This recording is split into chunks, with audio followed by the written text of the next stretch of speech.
Dok čekam brata iz crkve da odemo zajedno u jednu posjetu, podijelit ću sa vama nešto što mi se desilo prošle sedmice, a iz čega sam uspio izvući jednu zanimljivu pouku koju želim da i drugi čuju. Naime, sa prijateljem koji je iz druge zemlje, iz druge kulture, zadržat ću njegovo ime radi čuvanja identiteta, otišao sam na ručak. Nije to nikakav poseban ručak, da pojedemo neki sendvič i kao svaki, bar mislim, prosječni čovjek sa Balkana, ponudio sam se da platim. I on je pitao, ozbiljno? Kao stvarno to misliš? Ja kažem da, ja ću platiti, nije to bio neki veliki iznos. I uzeli smo hranu, ja sam platio. Drugi put smo ponovo hodali zajedno i on je ovaj put rekao, hajde pojedemo nešto. I u mojoj glavi to je poziv, jel tako, koji uključuje da će on platiti ovaj put obrok. S obzirom da zove i s obzirom da sam prošli put to ja uradio. I ja nisam bio nešto posebno gladan, ali smo otišli u libanski restoran i on je naručio hranu. Ja sam naručio, on je pojeo prije mene, platio i kada sam ja završavao, ja sam usput pitao jesi platio? On rekao da, platio sam, evo sad plati i ti pa da idemo.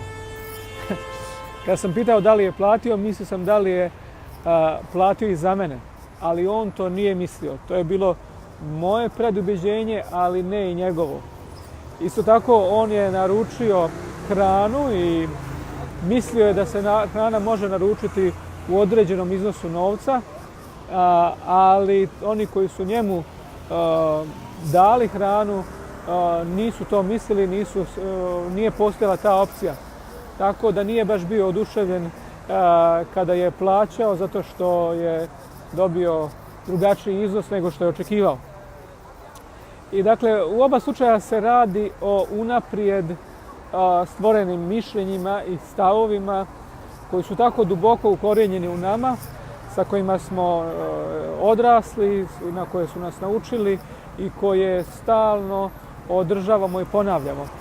Ove sedmice proučavamo ponovo 24. i 25. poglavlje Evanđelja po Mateju.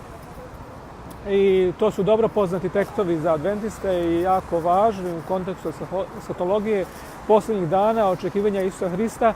I pitam se da li možemo iz njih naučiti nešto novo.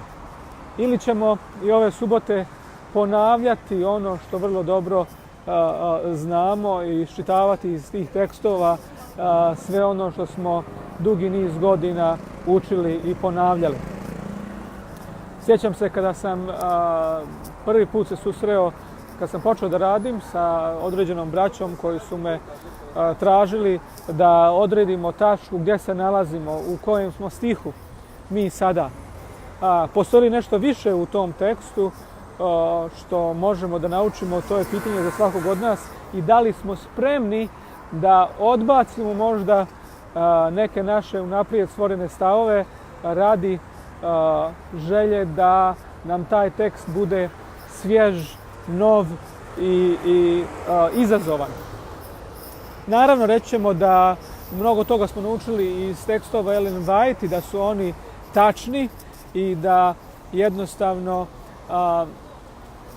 ne može biti drugačije zato što je ono ispravno, ali i tu se postavlja pitanje da li smo njih možda ispravno pročitali, da li smo njih ispravno protumačili.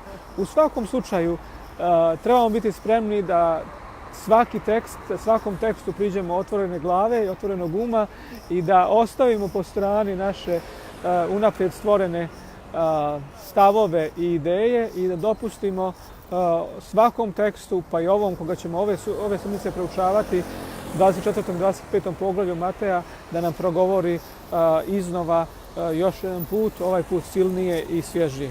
Neka nam Bog pomogne u tome.